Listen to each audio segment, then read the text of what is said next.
अंग्रेजी हुकूमत से आजाद होने के बाद देश सामाजिक, आर्थिक, राजनीतिक, धार्मिक तथा शैक्षणिक क्षेत्र में राष्ट्रीय पुनर्जागरण के दौर से गुजर रहा था। इस दौर में देश के अनेक सपूत देश और समाज को मजबूत करने के लिए सर्वस्व लगाए हुए थे और साथ ही एक खुशहाल समाज का सपना देख रहे थे। देश के इन्हीं महान सपूतों में एक थे सामाजिक न्याय के पुरोधा यशाकारी डॉक्टर सोनेलाल पटेल, जो कई आयामों में अनन्य थे। सामाजिक न्याय की विचारधारा हेतु आजीवन समर्पित यशाकारी डॉक्टर सोनेलाल पटेल का जन्म 2 जुलाई 1950 को उत्तर प्रदेश के जनपद कन्नौज के ग्राम बगुड़ियाई में हुआ था। आपकी शुरुआती शिक्षा गांव में ही हुई। छत्रपति साहू जी महाराज विश्वविद्यालय कानपुर से भौतिक विज्ञान में पीएचडी की डिग्री हासिल की व एलएलबी करके कानून के भी जानकार बने। भारत रत्न लौह पुरुष सरदार वल्लभ भाई पटेल, डॉक्टर भीमराव अम्बेडकर, छत्रपति साहू जी महाराज, महात्मा ज्योतिबा फूले जैसे महापुरुषों के विचारों से काफी प्रभावित रहे तथा उन विचारों को अपने जीवन में आत्मसात किया। आरक्षण के जनक कोल्हापुर नरेश छत्रपति साहू जी महाराज द्वारा समाज के दलित पिछड़ों और वंचितों के लिए अपने शासन प्रशासन में किए गए 50% आरक्षण के प्रावधान से प्रेरणा लेते हुए आपने नारा दिया, जिसकी जितनी संख्याधारी उसकी उतनी हिस्सेदारी, जिसकी जितनी हिस्सेदारी उसकी उतनी जिम्मेदारी। डॉक्टर सोनेलाल पटेल जी का यही राजनीतिक मूल मंत्र था। इन्होंने न्यायपालिका, विधायिका व कार्यपालिका वंचित पिछड़े समाज की भागीदारी एवं प्रतिनिधित्व के लिए आजीवन संघर्ष किया।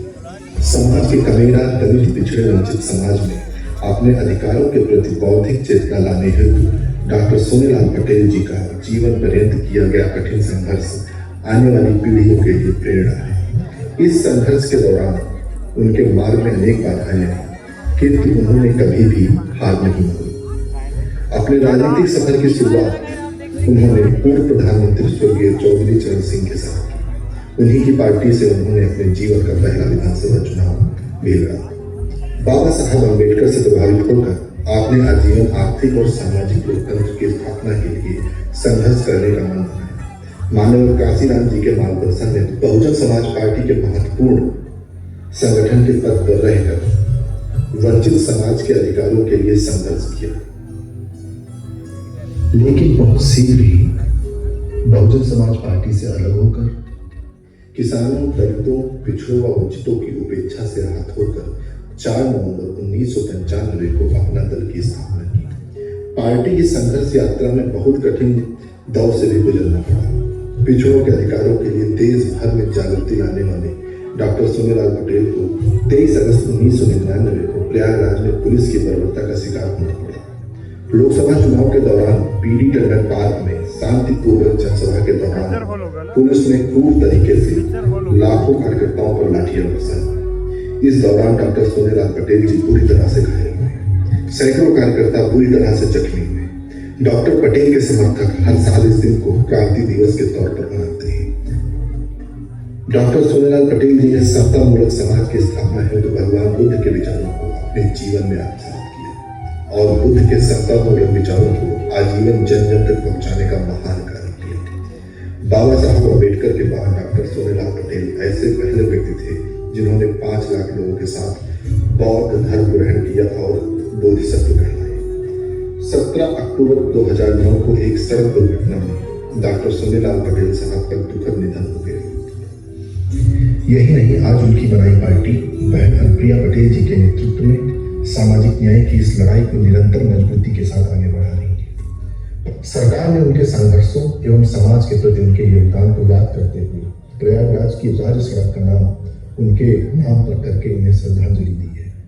प्रतापगढ़ में doctor Sonelal Patel medical college Purvanchal के कोटि कोटि जनों की सेवा करने के लिए तैयार सोनेलाल पटेल जी की भी याद आ रही। मुझे याद है जब मैं मुख्यमंत्री था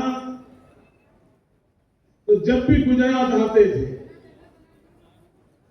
हमेशा उनसे मिलने का अवसर मिलता। वे अमूल डेयरी में रुचि लेते थे, कोऑपरेटिव डेयरी में रुचि लेते थे। उन्हें अपना पूरा जीवन गरीब, शोषित, पिछड़े, दलित वर्ग के कल्याण में लगा दिया।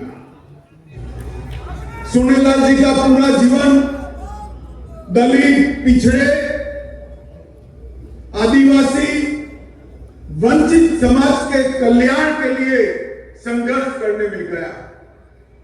गरीबों को, वंचितों को, दलितों को और समाज के उस हर तबके को जिसे शासन की बुनियादी सुविधाओं के साथ साथ समाज के जीवन की उन मुख्य धारा से विलुप्त करने का प्रयास हुआ, उन सभी को मुख्य धारा के साथ जोड़ करके उनके जीवन स्तर को उठाना, ये सपना था डॉक्टर सोनेलाल पटेल जी का। सोनेलाल पटेल जी, जो आज भले ही इसका शरीर हमारे बीच में उपस्थित न हो, लेकिन एक पथ प्रदर्शक के रूप में, एक विचार के रूप में सदैव हमारा मार्ग प्रशस्त करने का काम करते हैं। और यहाँ पर ये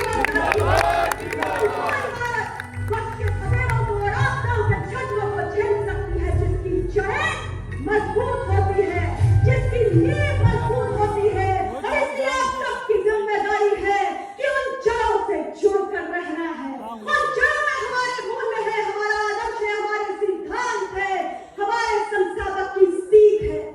उन जड़ों को सींचते रहना है। 90 के दशक में मंडल कमीशन आया था तो कहा था कि पिछड़ों की आबादी 54% है, लेकिन आज इतने वर्षों में पिछड़ों की असली गिनती क्या है ये पता नहीं चल पाया। देश के कोने कोने में पिछड़ी जातियों की ये मांग है कि आखिर पिछड़ी जाति की आबादी इतने वर्षों में आजादी के 70 वर्ष बाद कितनी हो चुकी है, ये हम सबको पता होना चाहिए। और ये जरूरी भी है अगर हम तमाम सरकारी योजनाओं का लाभ पिछड़ी जातियों तक पहुंचाना चाहते हैं, अगर हम ये चाहते हैं कि हमारी पिछड़ी जातियों का प्रतिनिधित्व पर्याप्त संख्या में हो, तो आखिर उनकी आबादी क्या है, उनकी गिनती क्या है, ये जान लेना बहुत आवश्यक है।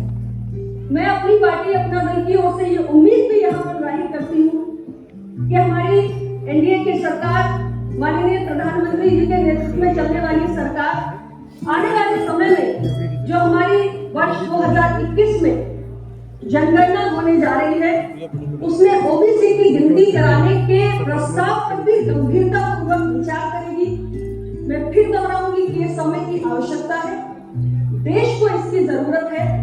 हमारी संख्या कितनी है, ये देश की पिछड़ी जातियों को जानने का अधिकार है। जब हमारी संख्या स्पष्ट होगी तभी हम इन जातियों के साथ न्याय भी कर पाएंगे। अन्य पिछड़ा वर्ग के अलग मंत्रालय के गठन के इस संबंध में कहना चाहती हूँ अध्यक्ष महोदया कि वर्तमान समय में हमारे सामाजिक न्याय और अधिकारिता मंत्रालय के तहत ओबीसी कल्याण के विषय को देखा जाता है, लेकिन इसके साथ ही transgender, drug addicts, beggars, senior citizen, दिव्यांग और शेड्यूल कास्ट, इन सबके विषयों को भी सामाजिक न्याय और अधिकारिता मंत्रालय देखता है, जिसके कारण वो ओवरलोडेड है। ओबीसी की आबादी देश की 60% है और आबादी के साइज को देखते हुए, आकार को देखते हुए ये संभव नहीं होता है कि सामाजिक न्याय और अधिकारिता मंत्रालय ओबीसी के विषयों को पर्याप्त अटेंशन दे पाए। इसके साथ ही इस मंत्रालय के बजट का एक बहुत ही छोटा हिस्सा जो ओबीसी समाज है उसके हितों के लिए मिल पाता है। इसलिए नितांत आवश्यक है कि पिछड़ा वर्ग का एक अलग मंत्रालय गठित किया जाए, क्योंकि जिस तरीके से हमने जनजाति कल्याण मंत्रालय अलग से बनाया, जिस तरीके से हमने अल्पसंख्यक कल्याण मंत्रालय अलग से बनाया, उस तरीके से यदि हम ओबीसी कल्याण मंत्रालय अलग से बनाएंगे तो निश्चित रूप से बैंक्स में, पीएसयूज में, ब्यूरोक्रेसी में, सेक्रेटरी लेवल पोजीशंस पर और यूनिवर्सिटीज में ओबीसी का प्रतिनिधित्व बढ़ेगा। ओबीसी की क्रीमी लेयर की आय सीमा को 6 लाख रुपए से बढ़ाकर 15 लाख रुपए तक बढ़ाने की जो सिफारिश है वो वर्ष 2015 में संसदीय समिति द्वारा की गई थी। सरकार द्वारा गठित विशेषज्ञ समिति ने इसे 12 लाख तक करने का सुझाव दिया है। मेरा सरकार से आग्रह है कि सरकार ने पहले इस सीमा को 6 लाख से बढ़ाकर 8 लाख किया है और अब सरकार इसे 15 लाख तक बढ़ाने का काम करे। सरकारी नौकरियों में गेजेटेड दर्जा प्राप्त परिवारों को भी ओबीसी आरक्षण का लाभ मिलना चाहिए। ये इसलिए जरूरी है क्योंकि स्पेशल रिक्रूटमेंट ड्राइव की कमियों के कारण जो ओबीसी का बैकलॉग है वो आज तक पूरा नहीं हो पा रहा है। इसके साथ ही एक बहुत बड़ा विषय है राजनीतिक प्रतियोगी परीक्षाओं में, और यहाँ तक कि यूपीएससी की परीक्षा के परिणाम में बहुत बड़ी विसंगति उजागर हुई है कि जो SC, ST और OBC के अभ्यर्थी हैं उनको इन परीक्षाओं को उत्तीर्ण करने के लिए सामान्य वर्ग से ज्यादा कट ऑफ अंक लाने पड़ रहे हैं। इस विसंगति को भी दूर करने की जरूरत है। अध्यक्ष महोदय, आज जो सामाजिक और शैक्षणिक रूप से वंचित हैं उन्हें उस वर्ग से ज्यादा कट ऑफ अंक लाने पड़ रहे हैं जो विकास की मुख्यधारा से हमेशा जुड़े रहे हैं। मेरा सरकार से अनुरोध है कि इस विसंगति को दूर करें। मैं सदन का ध्यान देश भर के मेडिकल कॉलेजेस में MBBS और PG की सीटों में OBC छात्रों को 27% के आरक्षण का लाभ नहीं मिलने की ओर आकृष्ट कराना चाहती हूँ। OBC के लिए आरक्षण की सीमा हर राज्य में अलग अलग है और स्टेट कोटा में आरक्षण तय करने का अधिकार राज्य सरकारों को है। इसलिए केंद्र कैसे हस्तक्षेप करे ये सवाल उठता है। यहाँ मैं कहना चाहती हूँ कि 31 जनवरी 2007 के पहले SC, ST के छात्रों के सामने भी यही समस्या थी, लेकिन उस वक्त सरकार ने सुप्रीम कोर्ट में एक हलफनामा दिया था और उसके आधार पर माननीय सुप्रीम कोर्ट ने अखिल भारतीय स्तर पर 22% का आरक्षण हमारे SC, ST के छात्रों को मेडिकल के प्रवेश में दिया जाए ऐसा सुनिश्चित किया था। इसी तरह पर सरकार OBC के लिए भी कोर्ट में एक याचिका दायर करके ऐसी व्यवस्था को कि अखिल भारतीय स्तर पर 27% का जो आरक्षण है वो MBBS और PG की सीटों में OBC छात्रों को दिया जाए, ये सुनिश्चित किया जा सकता है। ऐसा ना होने की स्थिति में हर एकेडमिक सेशन में OBC के छात्रों को MBBS और PG में 3000 से अधिक सीटों का नुकसान हो रहा है। इसलिए मेरा सरकार से आग्रह है कि तुरंत कोर्ट में इस बाबत एक याचिका दायर करके OBC छात्रों के हितों की रक्षा की जाए।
भागीदारी वहां नहीं है, लेकिन ये चिंता मोदी सरकार को नहीं करनी है, ये चिंता स्वयं मीडिया हाउसेस को करनी है। उन्हें ये एहसास करने की जरूरत है कि केवल समानता के सिद्धांत पर लेख लिखने से काम नहीं होता था, बल्कि अपनी खुद की भर्ती प्रक्रिया में भी दलित पिछड़े आदिवासियों को स्थान देना होता है, उनको जगह देनी होती है, और ये काम मीडिया को करना है, ना कि मोदी जी की सरकार।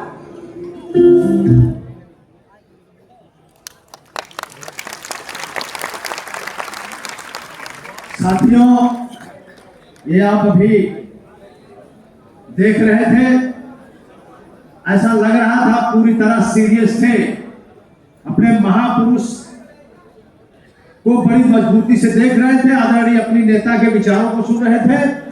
अब जिसका आपको बहुत बेसब्री से इंतजार है, जिसको आप सुनना चाहते हैं, हम सब की नेता, इस कार्यक्रम की मुख्य अतिथि केंद्रीय मंत्री माननीय आदरणीय महेंद्र प्रियाजो को बुलाऊं, उसके पहले आप लोगों से चाहता हूं एक बार जोरदार आवाज के साथ डॉक्टर पटेल आवाज रहे, अनुप्रिया पटेल जिंदाबाद, अपना प्रदेश जिंदाबाद, अनुप्रिया पटेल संघर्ष करो,